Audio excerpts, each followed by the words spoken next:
Wa yabqa wajhu rabbik. Allah memiliki wajah. Kebenaran enggak tuh? Kebenaran. Tapi muncullah alasan-alasan, kalau Allah punya wajah sama dong dengan manusia. Apa maksud Anda dengan sama dengan manusia? Maksud Anda bahwa Allah nggak punya wajah, sehingga wa yabqa wajhu rabbik ini kebenaran. Dengan teori-teori diaduk-aduklah kebenaran ini dengan teori mereka, sehingga kebenaran ini tersamarkan seolah-olah kesalahan. Contoh lain misalnya, yauma yukshafu an saq. Nanti pada hari kiamat Allah akan menyingkap betisnya. Itu kebenaran enggak? Kebenaran. Tapi datanglah orang-orang tadi, mereka mengaduk-aduk ayat tadi dengan teori mereka. Kesimpulannya Allah enggak punya betis. Jadi ayat ini diaduk-aduk tadi dengan teori, sehingga kebenaran ini seolah-olah kesalahan.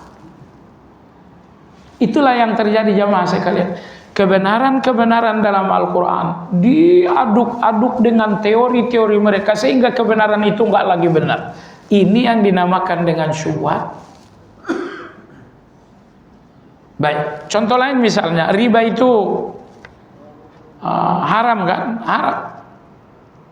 Haramnya riba itu kebenaran, tapi diaduk-aduk dengan berbagai alasan, dengan berbagai pembenaran, sehingga haramnya riba seolah-olah halal. Ini namanya syubhat. Jadi syubhat itu samar, artinya bagaimana menyamarkan kebenaran jadi kebatilan, menyamarkan kebatilan menjadi kebenaran. Baik. Jadi orang-orang munafik mereka menyikapi berita-berita Al-Quran dengan syubhat.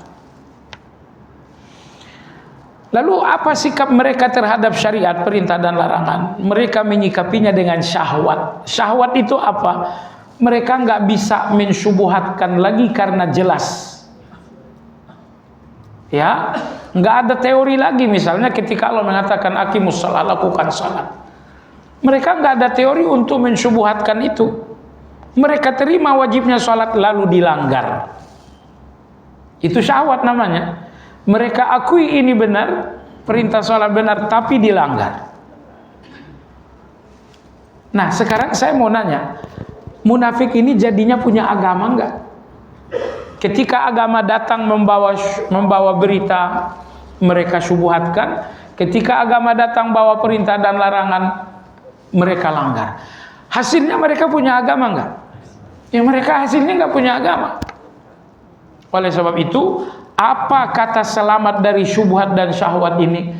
Kata selamatnya adalah sami'na wa ata'na. Sami'na itu terhadap berita, wa ata'na itu terhadap syariat.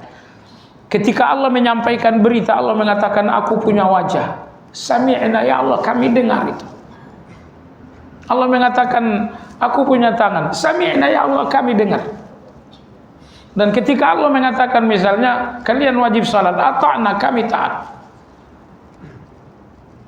Nah, jadi orang yang tidak punya sikap sami'na wa ata'na, kalau sikap ini tidak dipegang, maka berita-berita akan menjadi berita-berita wahyu akan menjadi syubhat, perintah larangan wahyu akan menjadi syahwat. Syahwat itu mengakui kebenaran tapi dilanggar. Itu namanya syahwat.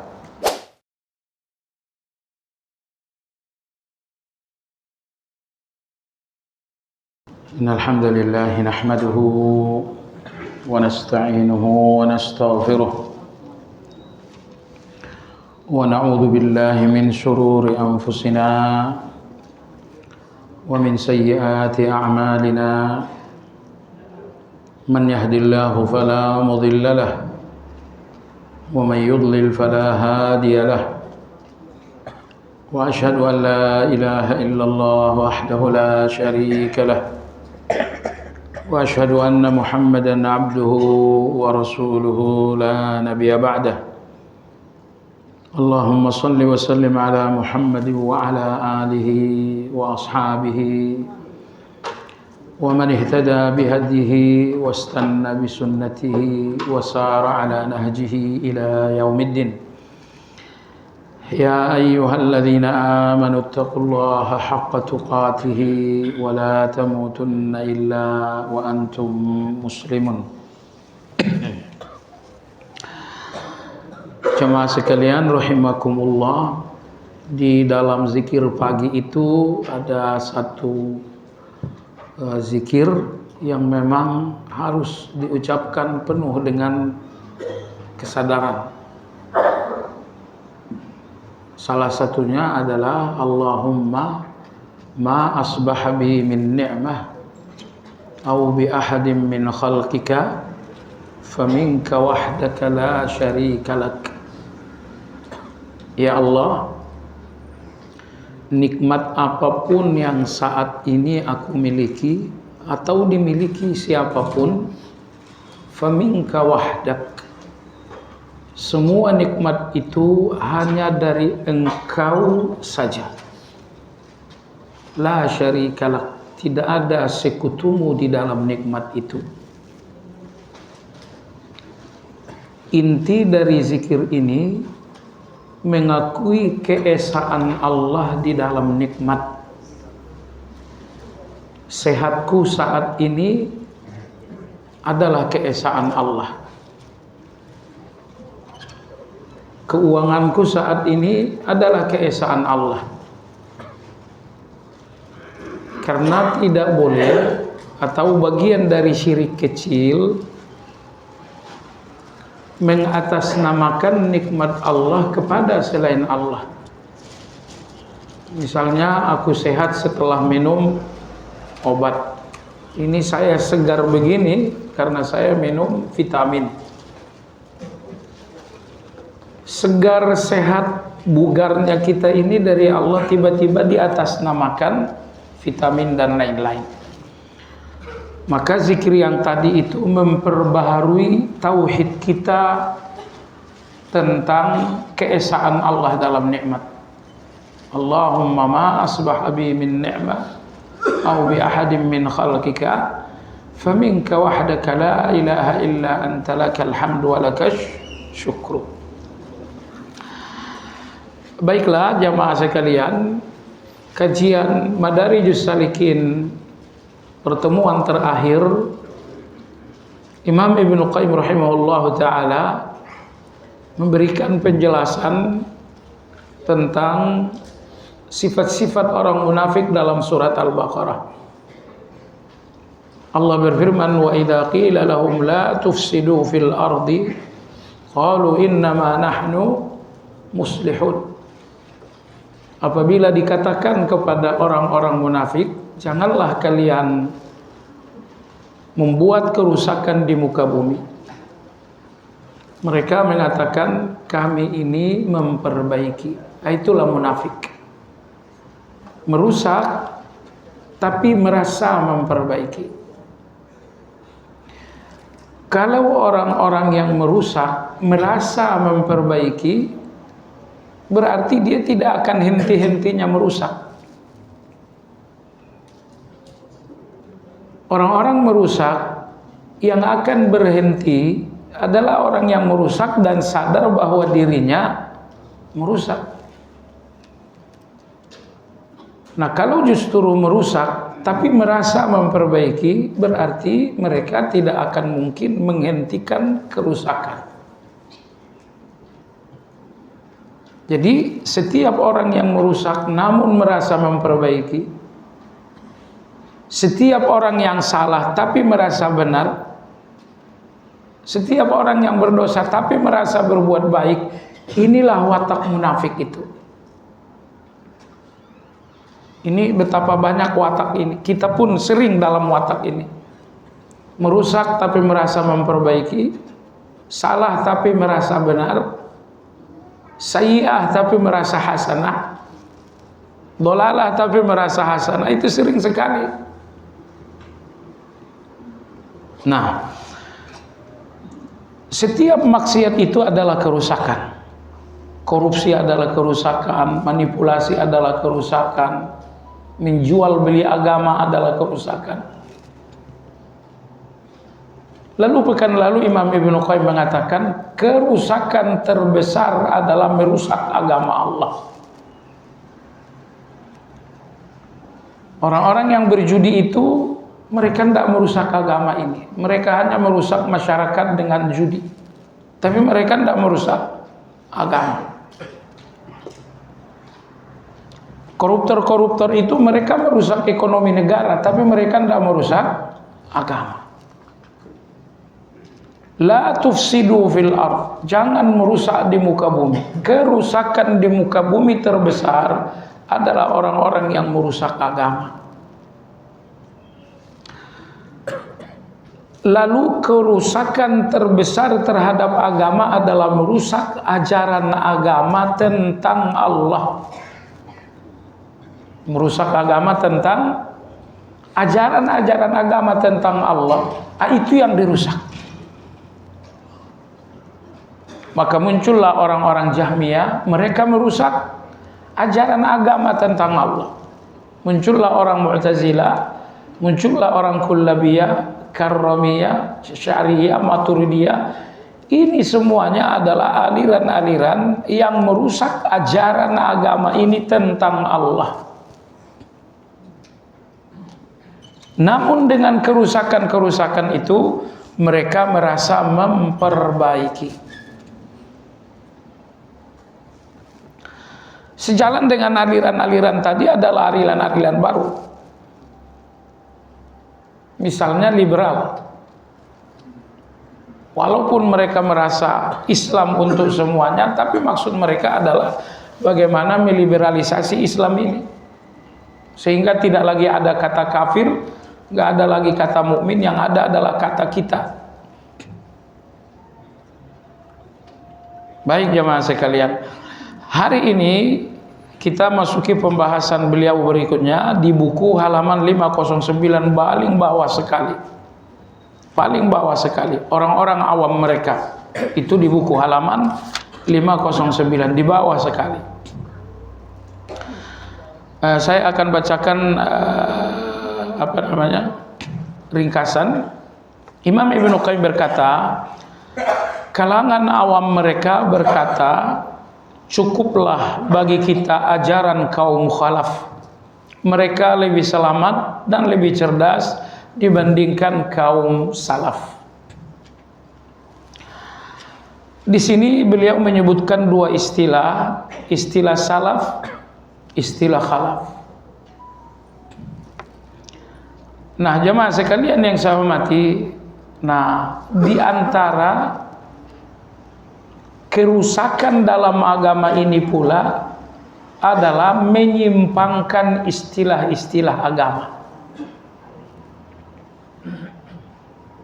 Orang-orang sesat seperti Mu'tazilah dan keturunannya, mereka menyimpangkan agama ini dengan 3 pasang istilah.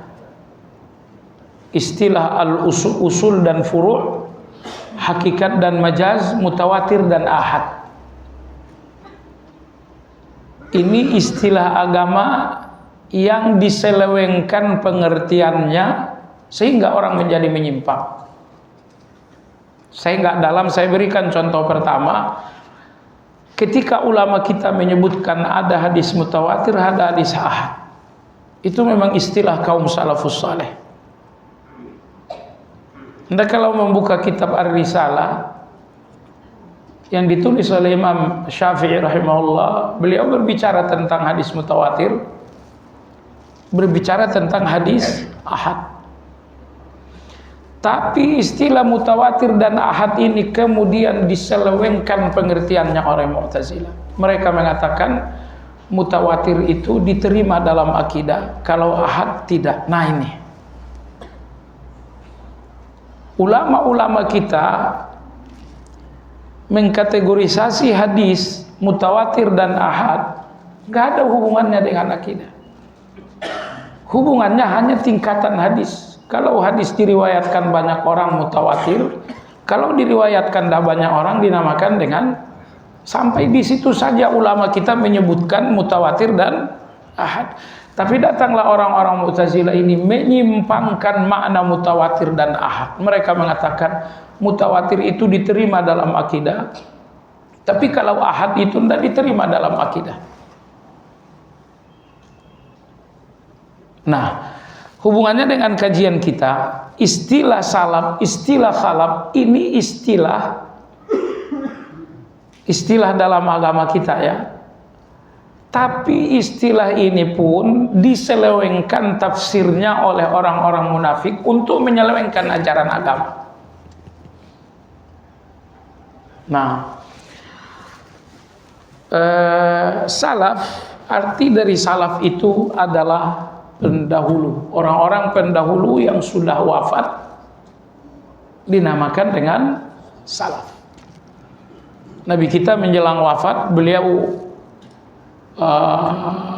beberapa jam mungkin sebelum beliau wafat, mungkin bukan beberapa jam, beberapa menit jelang beliau wafat, beliau memanggil Fatimah. Beliau mengatakan, ni'mas salaf ana laki. Kata Nabi, aku adalah salafmu karena aku akan meninggal. Maka Fatimah waktu itu radhiyallahu anha menangis. Selanjutnya Nabi kita mengatakan, wahai Fatimah, sini, saya bisikin satu lagi. Fatimah mendekat, lalu Nabi mengatakan, anti awwalu ahli luhuqan bih. Kamu Fatimah, keluargaku yang pertama kali menyusul kepergianku. Fatimah tertawa. Sehingga jarak kematian Nabi dengan Fatimah radhiyallahu anha hanya 6 bulan. Selama 6 bulan itu Fatimah sekalipun tidak pernah tertawa. Kenapa? Karena kegelisahan beliau atas kepergian Rasulullah sallallahu alaihi wasallam sampai akhirnya beliau wafat. Intinya di sini Nabi kita menyebutkan, wahai Fatimah, aku adalah salafmu, yakni pendahulu yang akan meninggal mendahuluimu. Maka salaf artinya adalah pendahulu yang telah wafat. Semua sepakat bahwa salaf itu 3 generasi, sahabat, tabi'in, tabi'it tabi'in. Sepakat itu. Cuman muncullah definisi salaf yang keliru untuk memasukkan yang bukan salaf menjadi salaf. Baik. Dari beberapa penafsiran salaf, saya sebutkan 2 penafsiran yang mendekati kebenaran atau yang benar. Pertama disebutkan oleh Imam Al-Qari, Mulla Ali Al-Qari. Beliau salah satu ulama yang menulis syarah Sahih Bukhari. Ketika beliau menafsirkan hadis tadi, sebaik-baik generasi adalah generasiku, generasi berikutnya, generasi berikutnya. 3 generasi, sahabat, tabi'in, tabi'it tabi'in, ini dinamakan salaf. Beliau mengatakan ukuran satu generasi adalah ukuran usia rata-rata. Usia rata-rata berapa tahun? 60 tahun. Itulah satu generasi. Kata Imam Mulla Ali Al-Qari. Di mana dalam kitab Syarah Sahih Bukhari. Anda tahu jemaah sekalian, Syarah Sahih Bukhari itu bukan cuma satu. Banyak sekali. Nah, di antara ulama yang ambil bagian mensyarah Sahih Bukhari adalah Imam Mulla Ali Al-Qari. Nah, dalam buku itu beliau mengatakan, satu generasi dihitung berdasarkan usia rata-rata. Jadi usia rata-rata orang 60 tahun itulah satu generasi.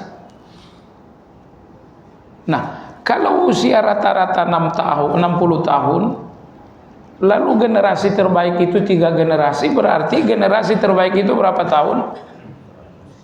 180 tahun. Baik. Yang lebih tepat dari beliau adalah Imam Ibn Taimiyah rahimahullah ta'ala. Imam Ibn Taimiyah mengatakan ukuran generasi itu adalah ukuran mayoritas. Pernah kita kaji di sini. Generasi sahabat dinamakan generasi sahabat karena mayoritas mereka masih hidup. Dan itu hanya sampai di masa Ali bin Abi Thalib. Ketika Ali radhiyallahu anhu wafat, sahabat yang ikut dalam perang Badar mungkin hanya 2-3 orang yang sisa. Sehingga Ali bin Abi Thalib wafat, sahabat yang sisa hanya terhitung jari, maka tidak lagi bisa dinamakan generasi sahabat. Karena hanya 2-3 orang lagi. Sehingga generasi sahabat berakhir di zaman Ali. Lalu masuk generasi tabi'in. Generasi tabi'in ini pun dinamakan generasi tabi'in ketika generasi itu terisi dengan mayoritas tabi'in. Dan itu hanya sampai di zaman Abdullah bin Zubair, maksimalnya di zaman Abdul Malik bin Marwan. Di zaman Abdullah bin Zubair wafat, beliau meninggal setelah dibunuh oleh seorang jenderal yang sangat keji bernama siapa? Hajjaj bin Yusuf Al-Thaqafi, cucu Nabi kita Hussein, dan kurang lebih 70 anggota keluarganya semuanya dibantai atas perintah dari Hajjaj bin Yusuf. Sejumlah sahabat Abu Sa'id Ibn Umar konon meninggal juga dibantai, dibunuh oleh Hajjaj bin Yusuf.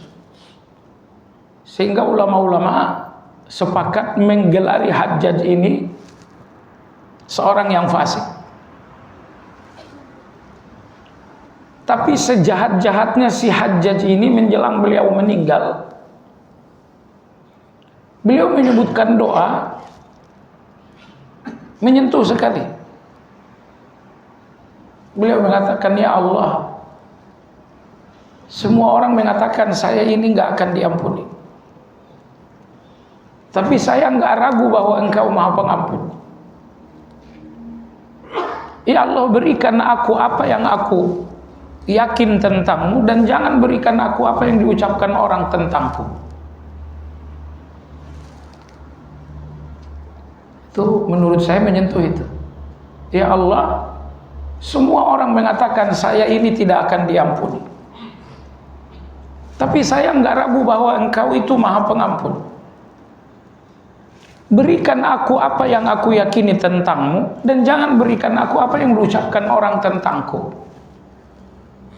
Baik, intinya Abdullah bin Zubair tadi meninggal setelah dibunuh oleh Hajjaj bin Yusuf.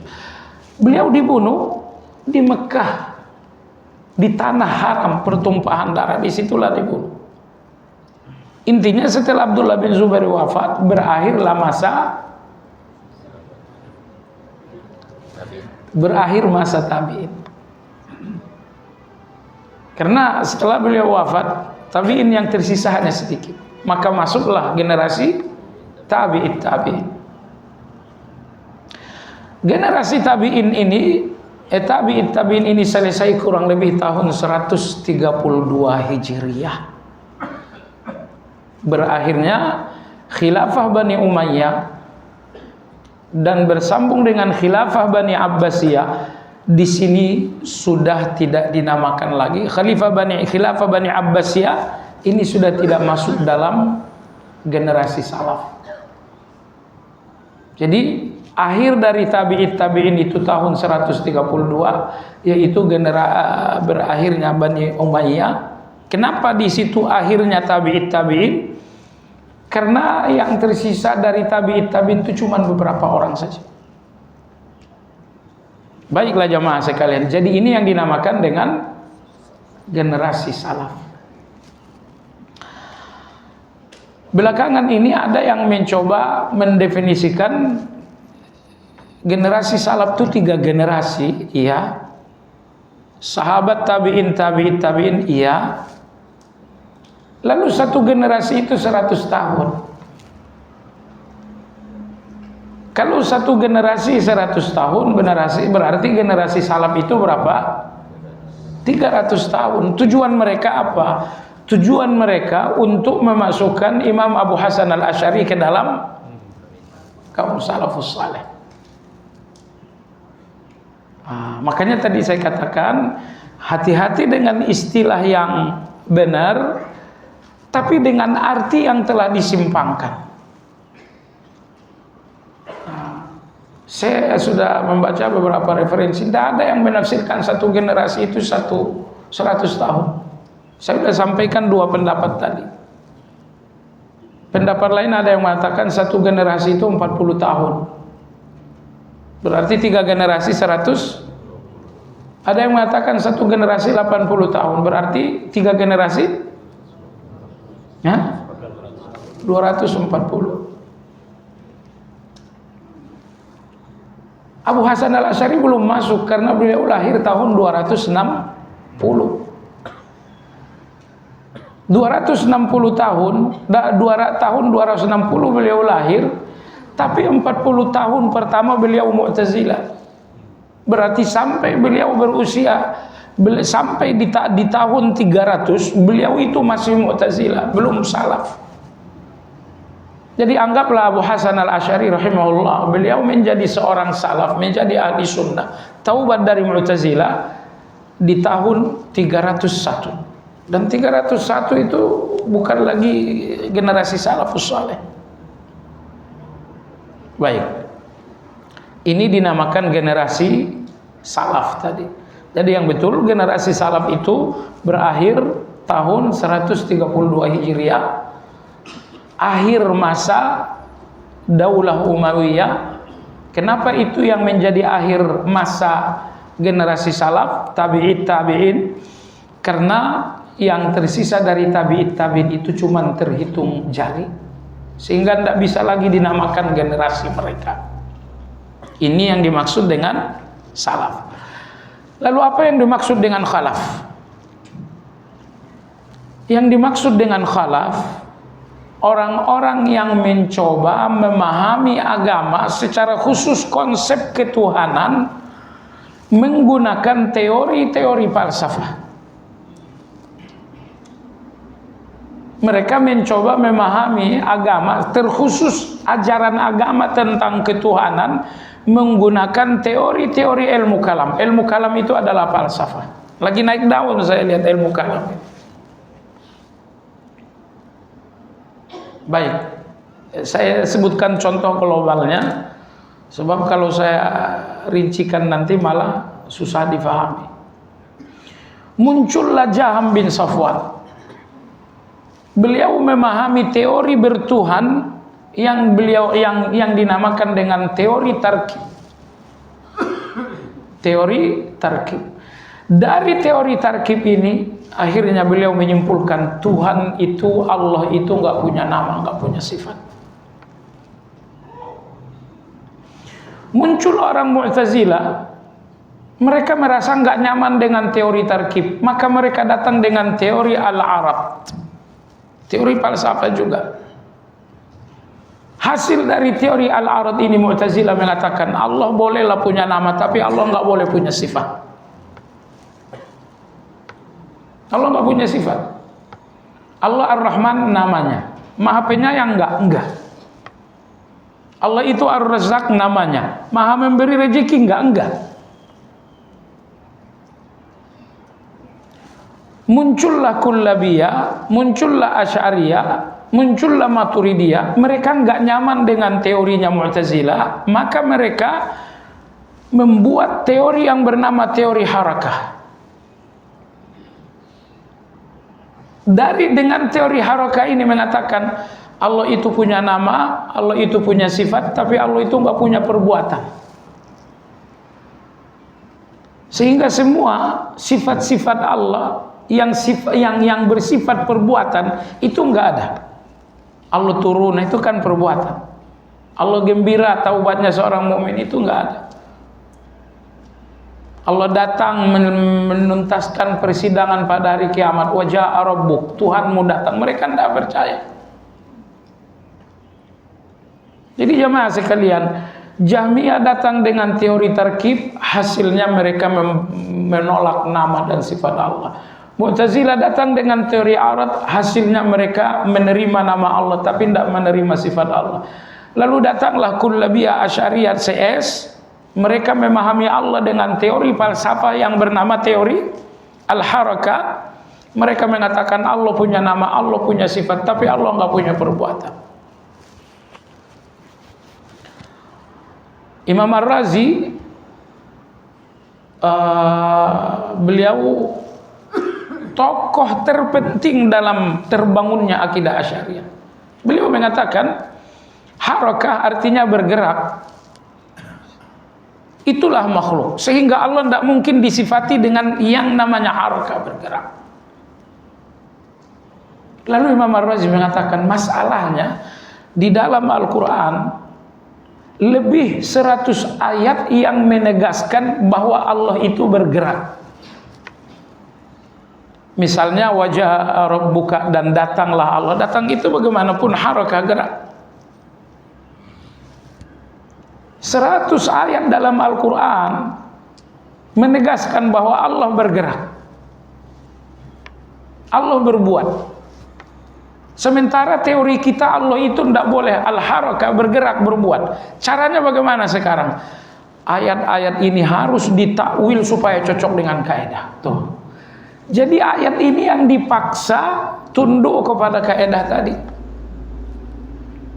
Nah, baik jamaah sekalian. Jadi sederhananya begini. Setelah muncul teori-teori memahami Allah menggunakan ilmu kalam, mereka inilah yang dinamakan dengan khalaf. Jadi Anda jangan fokus dengan generasinya. Misalnya gini, kalaupun misalnya ada orang-orang tadi yang hidup di generasi tabi'in, tapi dia memahami Allah menggunakan teori ilmu kalam tadi, dia dinamakan dengan khalaf. Karena dia memahami Allah menggunakan teori ilmu kalam. Sehingga salaf dan khalaf itu di mana sebetulnya esensi perbedaannya? Esensi perbedaannya bahwa salaf memahami Allah dengan caranya Allah, artinya dengan wahyunya Allah, baik wahyu Al-Quran ataupun wahyu hadis. Lalu orang khalaf, alam khalaf itu memahami Allah menggunakan ilmu kalam. Maka semua orang yang menggunakan ilmu kalam memahami Allah, mereka semua dinamakan dengan khalaf. Dan semua orang yang memahami Allah menggunakan wahyu dinamakan dengan salaf. Baik, ini perbedaan antara salaf dengan khalaf. Kalau Anda memahami Allah menggunakan wahyu 100%, itu dinamakan salaf.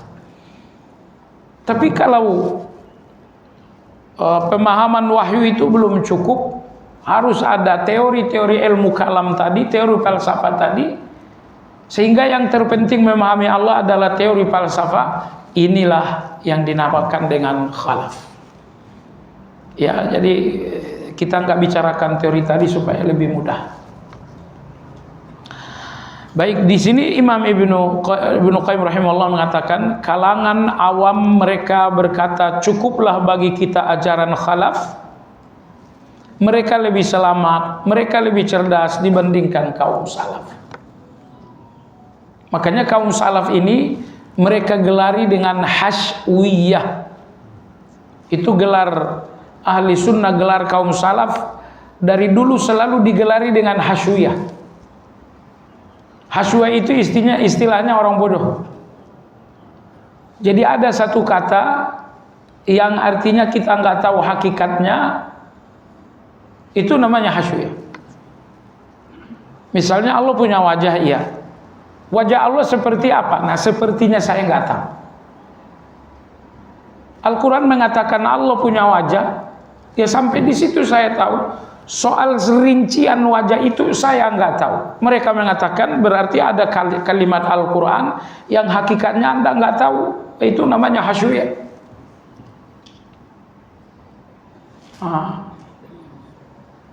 Karena kita tidak menggunakan logika kita secara berlebihan, mereka mengatakan kalian ini hasyawiyah. Nah, jadi dari dulu memang Ahlus Sunnah ini digelari macam-macam. Nah, seperti di sini misalnya mereka mengatakan khalaf itu lebih selamat. Khalaf itu lebih cerdas. Apa masuk akal itu? Khalaf lebih cerdas, lebih selamat? Ya enggak masuk akal. Nabi sudah mengatakan generasi terbaik adalah generasiku, berikutnya dan berikutnya. Kalau salaf ini direkomendasikan sendiri oleh Nabi, berarti mereka lebih cerdas, mereka lebih selamat. Nah, dulu kita belajar akidah ini benar-benar ditanamkan betul. Saya belajar akidah Asy'ariyah itu sekitar 6 tahun. 6 tahun saya belajar akidah Asy'ariyah. Bahkan buku-buku tertentu dalam akidah Asy'ariyah wajib kita hafalkan dulu. Nah, di antara yang ditanamkan sekali ya ini. As-salafu a'lam wal khalafu aslam. Wah, itu istilah nggak boleh lepas itu. Salaf itu memang lebih berilmu, tapi khalaf itulah yang lebih selamat. Ya, kalau mereka lebih berilmu, masa yang nggak berilmu ini lebih selamat? Kalau generasi salaf ini lebih berilmu, harusnya mereka juga yang paling selamat. Baik, kita lanjutkan jamaah sekalian. Mereka menempatkan wahyu sebagai khalifah tanpa keputusan karena asumsi bahwa hukumnya tidak berlaku dan tidak sesuai dengan zaman. Ini sifat munafik berikutnya. Bahwa wahyu, Al-Quran dan hadis itu bagaikan pemimpin tapi nggak boleh mutusin. Al-Quran, hadis, wahyu iya. Dia pemimpin iya, dia adalah pemimpin tapi nggak boleh mutusin. Soal ahli waris, wahyu nggak boleh mutusin. Soal cara berpakaian, wahyu nggak usah memutuskan apa-apa. Soal berpolitik, wahyu nggak boleh memutuskan apa-apa. Kenapa? Karena kata mereka wahyu ini sudah tidak cocok dengan zaman lagi. Wahyu ini cocoknya zaman dulu, udah nggak cocok dengan zaman sekarang. Sehingga wahyu itu adalah pemimpin, iya, harus dihormati, harus diagungkan wahyu itu, tapi dia nggak boleh ngasih keputusan karena keputusannya udah nggak cocok dengan zaman. Sehingga pakai hijab udah nggak cocok, bisnis dengan non riba udah nggak cocok, berpolitik dengan cara syariah udah nggak bagus. Wahyu itu pemimpin iya, makanya kita agungkan, kita hormati, kita cium-cium, tapi dia nggak boleh ngasih keputusan dalam kehidupan karena wahyu ini udah nggak cocok dengan zaman kita. Ini ucapannya munafik. Kenapa? Karena munafik itu ala innahum humul mufsiduna fil ardh walakin la yash'urun. Mereka adalah orang yang merusak. Dan tidak ada kerusakan terbesar selain menjauhkan wahyu dari kehidupan. Kalau wahyu tidak boleh memutuskan kehidupan kita, saat itulah kehidupan ini penuh dengan hawa nafsu. Berpolitiknya hawa nafsu, berbisnisnya hawa nafsu, dalam tatanan rumah tangganya pun hawa nafsu. Semuanya serba hawa nafsu karena wahyu tidak diberi ruang untuk memberi keputusan. Makanya ayat Al-Baqarah 11-12 tadi, la tufsidu ala innahum humul mufsidun. Ayat ini punya jabaran yang sangat luas. Bagaimana mereka merusak? Kalau tadi Ibnu Qayyim mengatakan mereka merusak ajaran-ajaran ketuhanan, berikutnya mereka merusak dengan cara wahyu ini jangan sampai memberi keputusan apa-apa dalam hidup. Karena wahyu ini nggak cocok dengan kehidupan lagi. Itu bagian dari la tufsidu fil ardh, bagian dari mereka merusak di muka bumi. Kita lanjut, mereka memakai baju keimanan namun dengan hati yang penuh dengan kesesatan. Artinya munafik itu lahiriahnya muslim. Lahiriahnya muslim, iya, namanya luar biasa.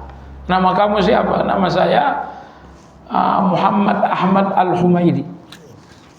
Nama kamu siapa? Nama saya adalah Abdurrahman Abdul Wahab.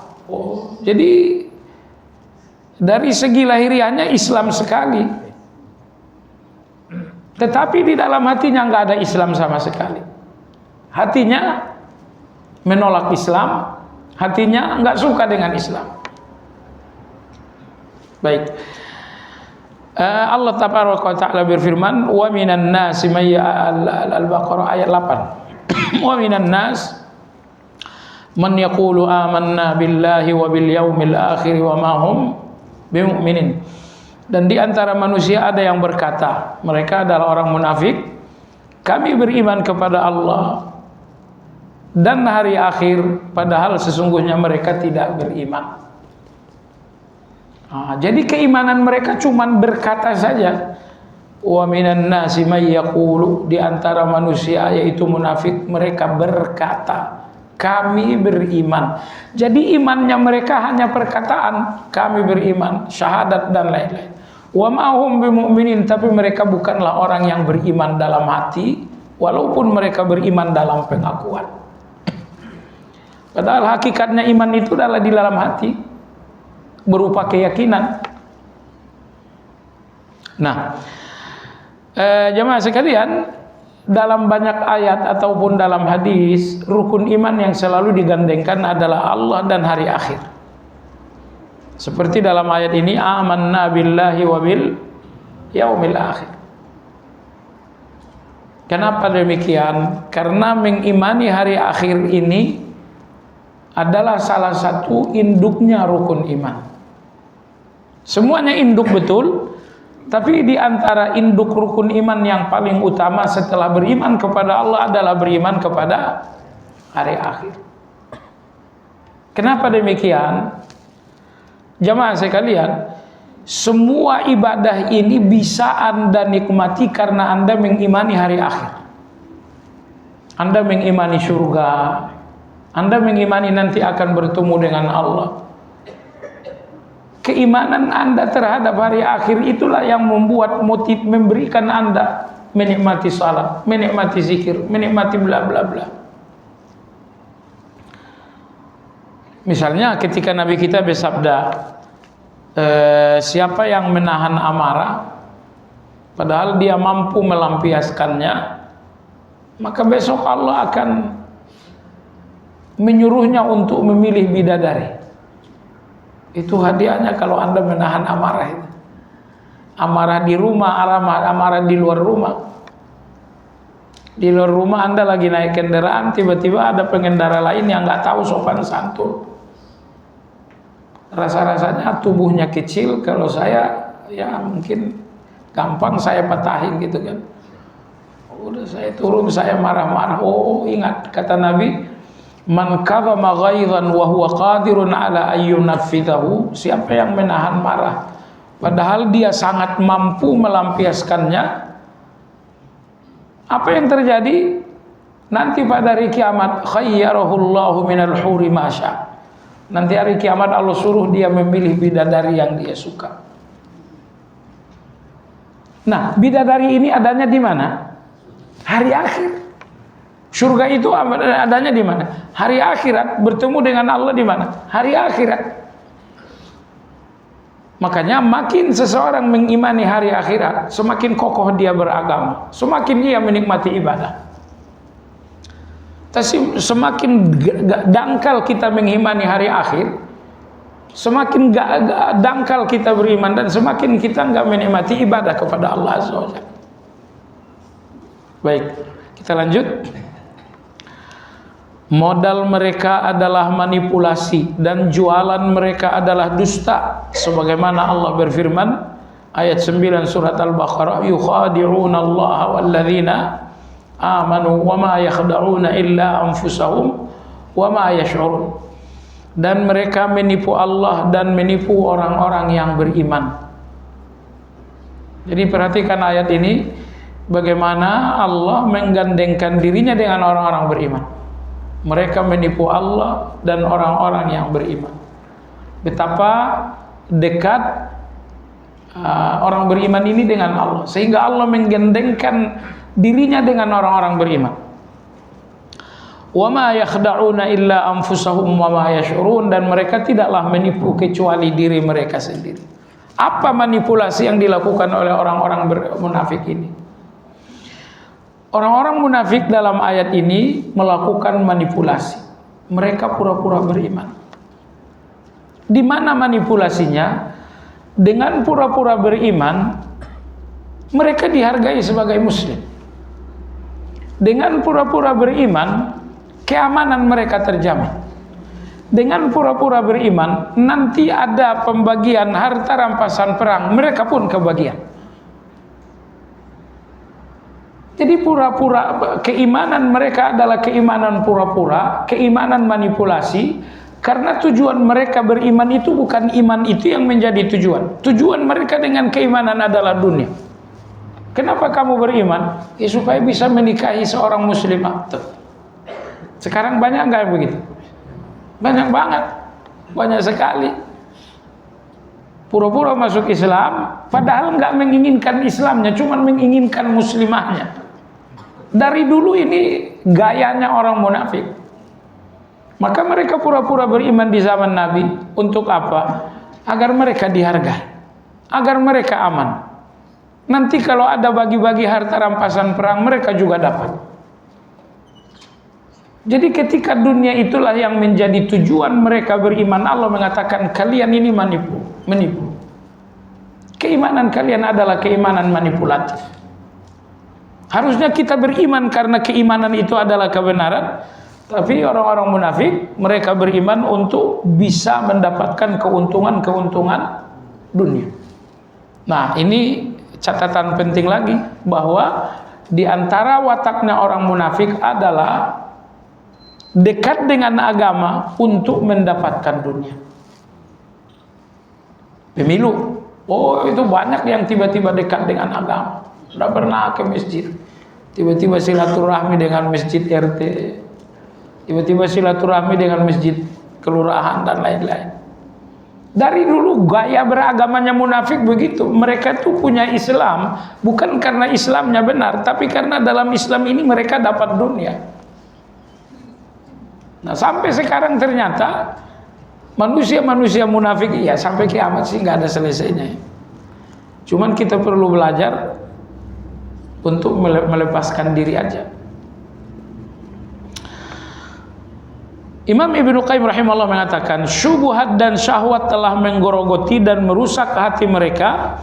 Keburukan senantiasa terbungkus dalam keinginan mereka. Allah berfirman, fi qulubihim maradun fazadahumullahu marada walahum adzabun alimun bima kanu yakdzibun. Fi qulubihim marad. Di dalam hati orang munafik itu ada penyakit. Penyakit apa? Tadi kata Ibnu Qayyim ada 3. Penyakit pertama adalah syubhat, penyakit kedua adalah syahwat, penyakit ketiga adalah kebusukan, keburukan-keburukan. Dalam hati mereka ada syubhat, iya. Syubhat itu keraguan-raguan. Keraguan-raguan. Karena gini jamaah sekalian, Al-Quran itu punya dua bahasa. Kadang-kadang bahasanya Al-Quran itu adalah bahasa perintah dan larangan. Kadang-kadang bahasanya Al-Quran itu adalah cerita dan berita. Baik. Ketika Allah misalnya berfirman, Qul huwallahu ahad. Ini perintah larangan atau berita? Yang masih bangun aja sih. Qul huwallahu ahad. Menurut Anda ini berita atau ini perintah larangan? Berita. Baik. Contoh lain misalnya Allah Subhanahu wa taala berfirman, huwallahu alladzi la ilaha illa huwa alimul ghaibi wasyahadah. Ini berita atau larangan? Ini berita. Jadi kadang-kadang Al-Qur'an ini menyampaikan berita. Kadang-kadang Al-Qur'an menyampaikan syariat alias perintah dan larangan. Misalnya Al-Qur'an mengatakan la ta'kulur riba, jangan makan riba. Itu syariat karena larangan. Misalnya Al-Quran mengatakan aqimus shalah, lakukan salat, itu perintah. Jadi terkadang Al-Quran menyampaikan syariat, yaitu perintah dan larangan. Terkadang Al-Quran menyampaikan berita. baik berita tentang cerita atau berita tentang Allah. Orang-orang munafik, coba dengar, kalau mereka berhadapan dengan berita, mereka menghadapinya dengan syubhat. Kalau mereka berhadapan dengan syariat, perintah dan larangan, mereka menghadapinya dengan syahwat. Mereka menempatkan syubhat dalam berita, mereka menempatkan syahwat dalam perintah dan larangan. Apa itu syubhat, apa itu syahwat? Syubhat itu artinya tersamar. Itu arti dari syubhat. Maksudnya tersamar, kebenaran tersamar seolah-olah kebatilan, kebatilan itu tersamar seolah-olah kebenaran. Jadi satu kebenaran tersamar sehingga seolah-olah dia bukan benar. Itu syubhat namanya. Atau kebatilan itu disamarkan sehingga seolah-olah dia adalah kebenaran. Itu namanya syubhat. Maka syubhat itu ada dua. Syubhatnya kebenaran sehingga seolah-olah kesalahan. Nomor dua, syubhatnya kesalahan seolah-olah adalah kebenaran. Saya ambil contoh misalnya, wa yabqa wajhu rabbik. Allah memiliki wajah. Kebenaran enggak tuh? Kebenaran. Tapi muncullah alasan-alasan, kalau Allah punya wajah sama dong dengan manusia.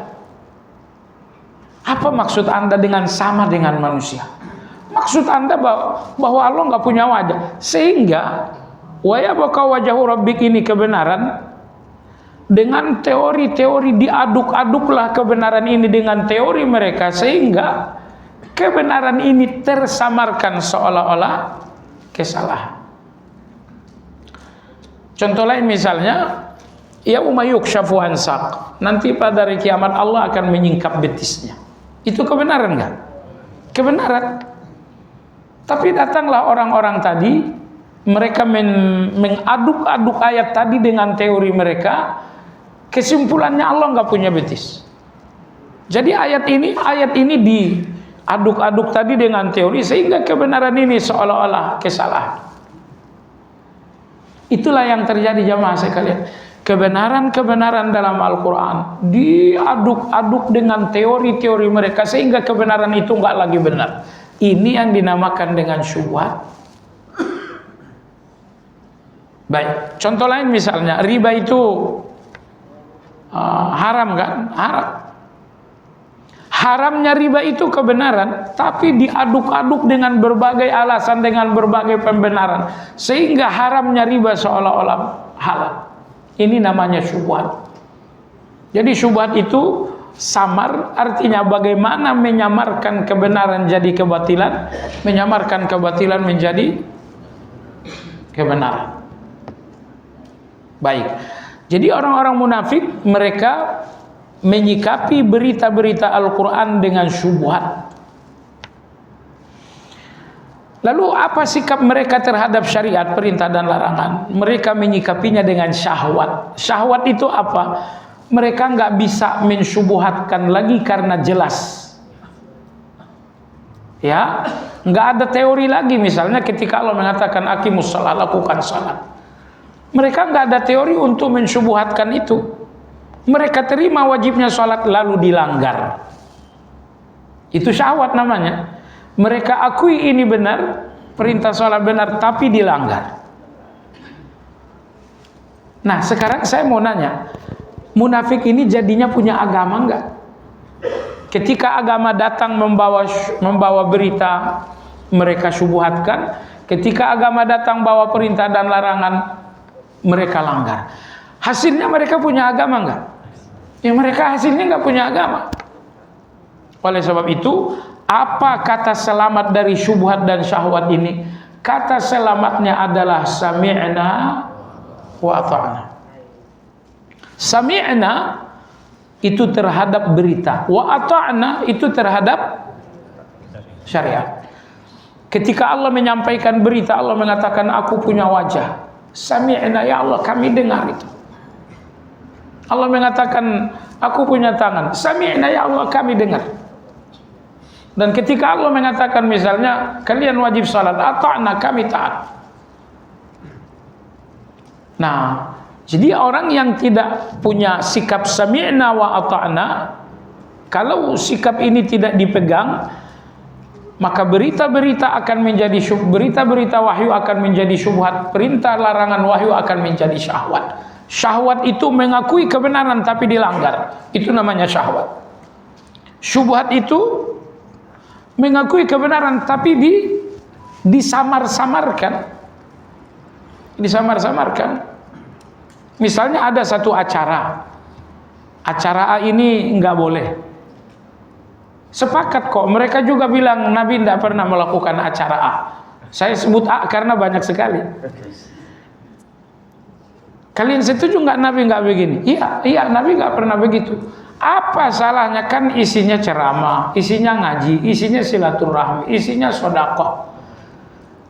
Yang tidak dilakukan Nabi itu udah oke, ternyata Anda samarkan bahwa ini silaturahmi, bahwa ini ngaji, bahwa ini di majelis ilmu, bahwa ini di masjid.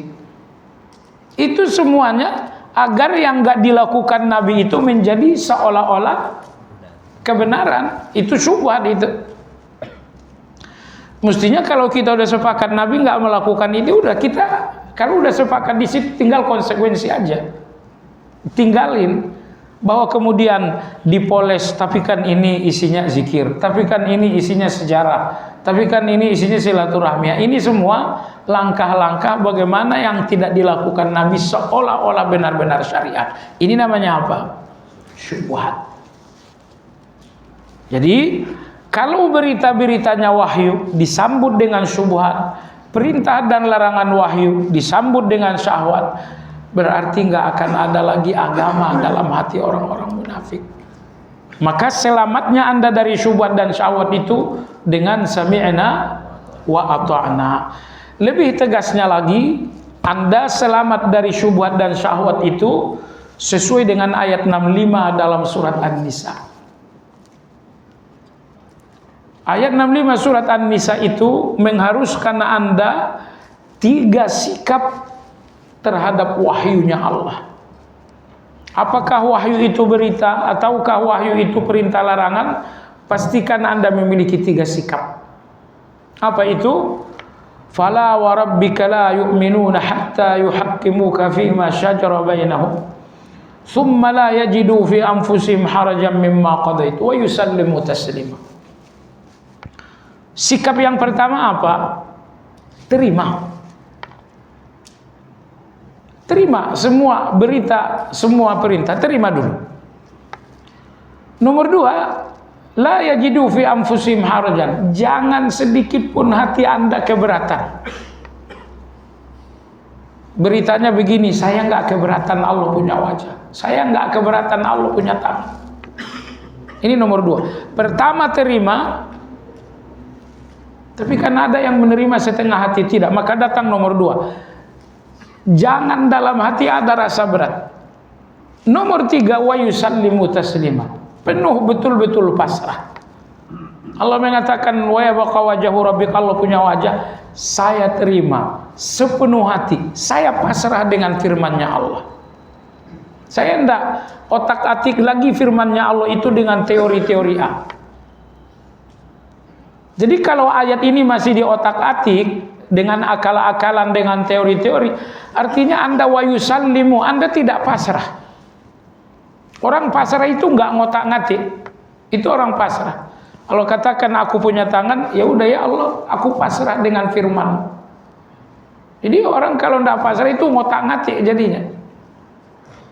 Nah, kalau Anda memiliki 3 sikap ini terhadap berita dan perintah larangan, ini yang dinamakan dengan ridho. Jadi kalau pagi hari Anda mengatakan raditu billahi rabba wa bil islami dinan wa bi Muhammadin sallallahu alaihi wasallam nabiyya, sampai di mana Anda dinamakan ridho bertuhan dengan Allah, ridho berislam, ridho bernabi dengan Muhammad sallallahu alaihi wasallam, Anda dinamakan ridho kalau memenuhi 3 syarat. Pertama, Anda menerima dengan hati yang lapang, penuh dengan kepasrahan. Ayat 65 surat An-Nisa. Oleh sebab itu dengar baik-baik, ada satu ucapan yang apabila maknanya betul-betul hati Anda, ada satu ucapan yang apabila makna ucapan ini ada dalam hati Anda, ucapan ini mewajibkan Anda ke surga. Apa itu? Itu tadi, raditu billahi rabba. Nabi kita bersabda, siapa yang mengatakan raditu billahi rabba wa bil islami dina wa bi Muhammadin sallallahu alaihi wasallam nabiyya, siapa yang mengucapkan tiga hal ini, wajabat lahul jannah, wajiblah surga baginya. Ya Allah, surga wajib bagi Anda. Anda ngerti kata wajib kan? Jadi bukan sunnah lagi surga buat Anda, bukan. Situasi surga itu menjadi wajib milik Anda ketika Anda mengucapkan raditu billah sampai akhir. Tapi cukup mengucapkan atau tidak? Enggak cukup ngucapin. Intinya kalau raditu billah rabba wa bil islami din wa bi Muhammadin sallallahu nabiyya, kalau makna dari tiga hal ini betul-betul ada dalam hati Anda ridho dengan Allah, ridho dengan Nabi, ridho dengan Islam. Kalau Anda ridho dengan tiga hal ini, sudah, surga ini memang wajib bagi Anda. Lalu pertanyaannya, kapan Anda ridho? Jawabannya ayat 65 surat An-Nisa. Nah, semua ahli bidah tadi, Mu'tazilah, Jahmiyah dan lain-lain, mereka ini tidak pernah raditu billahi rabba bil islami dina. Maka semua ayat diotak-atik oleh mereka. Wallahu ta'ala alam. Demikian kajian kita hari ini, mudah-mudahan bermanfaat. Ya.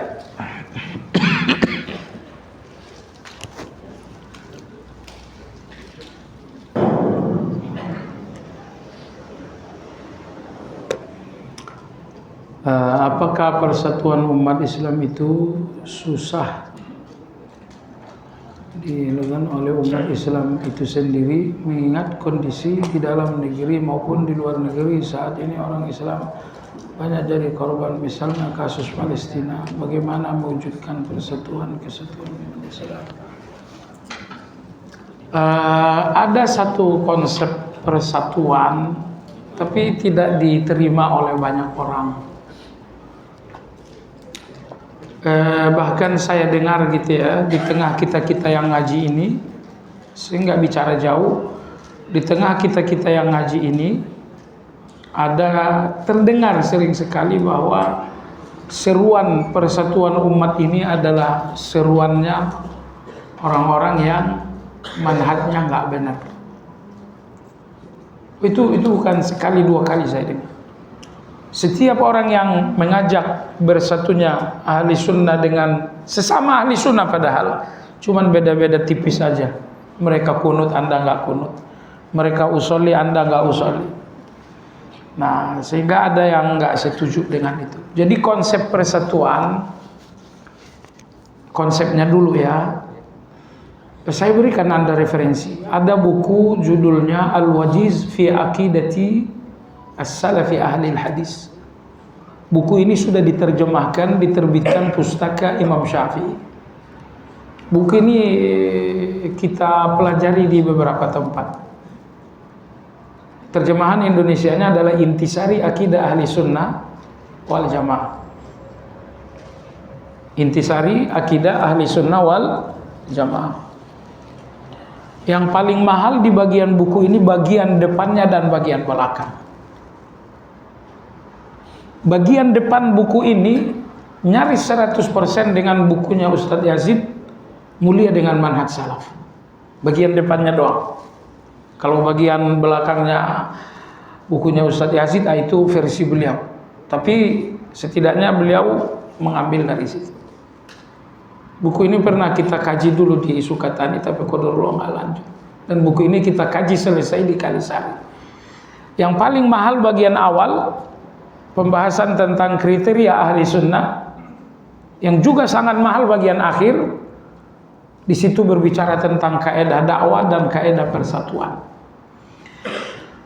Agar tidak ada yang mengatakan buku ini syubhat, saya katakan buku ini, Anda lihat di muqaddimahnya, direkomendasikan sebanyak 6 orang ulama besar.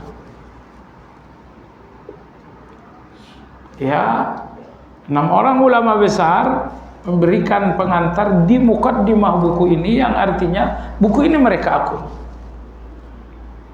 Baik, sekarang bukunya Anda udah jelasin, kualitas buku saya udah jelasin, rekomendasinya ya termasuk misalnya rekomendasi dari Syekh Nasir Al-Aqal, ulama sepuh di Riyadh, termasuk misalnya Syekh Bazmul, Muhammad Jamil Zainu, termasuk misalnya Syekh Saud Ash-Shuraim. Intinya ada 6 ulama besar Saudi yang memberikan pengantar terhadap buku ini, menunjukkan kualitasnya, bobotnya. Nah, kalau di Indonesia ini buku-buku muncul nggak ada pengantarnya dari orang lain. Fulan nulis buku, pengantarnya nggak ada kecuali dirinya sendiri. Banter-banternya pengantarnya dari penerbit. Coba di Saudi. Di Saudi itu buku nggak laku kalau nggak ada pengantar dari ulama besar. Nah, buku yang saya sebutkan tadi, 6 ulama besar memberikan kata pengantar. Jadi kalau ada yang mengatakan buku ini syubhat, itu parah itu. Di bagian akhir beliau berbicara tentang konsep bagaimana ahli sunnah dengan yang lain. Ada 3 konsep kata dia. Konsep persatuan itu. Konsep pertama wahdah, konsep kedua ta'awun, konsep ketiga adalah ta'ayush. Apa itu? Kalau orang lain sama dengan Anda, bersatulah dengannya. Kalau orang lain beda dengan Anda, kerjasamalah dengannya. Kalau tidak bisa kerjasama dengannya, maka berdampinganlah dengannya. Dia dengan saya sama nggak sama? Kalau sama, nyatu kita, bersatu. Dia dengan saya sama atau beda-beda? Bisa nggak bekerja sama? Kalau nggak bisa bersatu, ya sudah bekerja sama. Kalau nggak bisa bekerja sama, kalau begitu berdampingan. Dan tidak ada nomor 4. Nomor 4 itu tahzir mentahzir, gunjing menggunjing. Itu nggak ada manhajnya itu. Itu manhaj bikin-bikinan aja. Ini sikap kita dengan yang lain, kecuali ahli bidah yang parah. Kalau ahli bidah yang parah seperti Nusairiyahnya Bashar Asad, ya itu memang bukan kita lagi. Dia bukan kita lagi. Tapi sepanjang dia masih kita, masih muslim, cuman beda. Kalau tidak perbedaan itu sangat minim, ya udah bersatu aja. Kalau perbedaannya sangat banyak, ya sudah, kalau begitu kita gotong royong bekerja sama. Nggak bisa lo bekerja sama. Kalau nggak bisa bekerja sama, kalau begitu berdampingan. Jangan saling mengganggu, jangan saling mentahas, jangan saling merendahkan. Ini 3 konsepnya. Bukunya apa tadi? Intisari Akidah Ahli Sunnah wal Jamaah. Saya nggak tahu ini nanti oleh kawan-kawan sebelah dianggap syubhat nggak? Cuman saya katakan kalau ini juga syubhat, udah susah kita beragama. Ini diakui 6 orang ulama loh. Baik.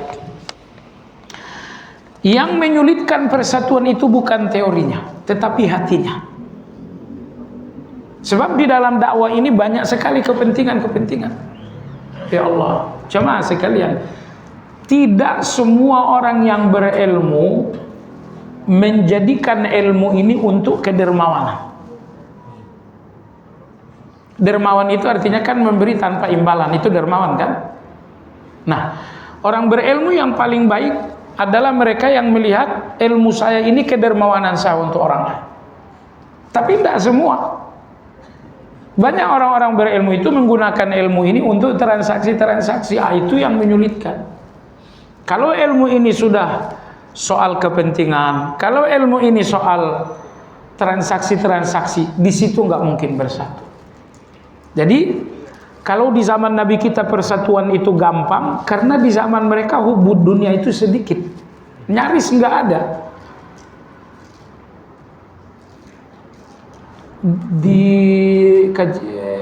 Saya khutbah di Nur Iman entah berapa minggu lalu, berapa bulan, 2 bulan lalu. Orang-orang yang dermawan itu mereka konflik untuk melepaskan hak, tapi orang-orang yang serakah itu konflik untuk merebut hak. Misalnya orang-orang dermawan, buat kamu aja. Yang dia bilang, enggak, buat kamu aja. Oh nggak bisa buat kamu, oh enggak buat kamu aja. Ini perbedaan dan konfliknya orang-orang dermawan. Mereka konflik untuk melepaskan hak untuk orang lain. Tapi orang-orang serakah itu konfliknya untuk mengambil hak orang lain.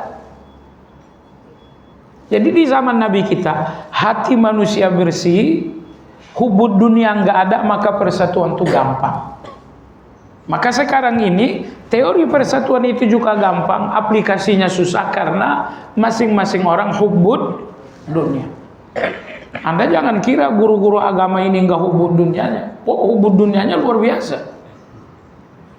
Cuman kalau uangnya udah banyak, hubud dunianya bukan uang lagi. Hubud dunianya adalah popularitas.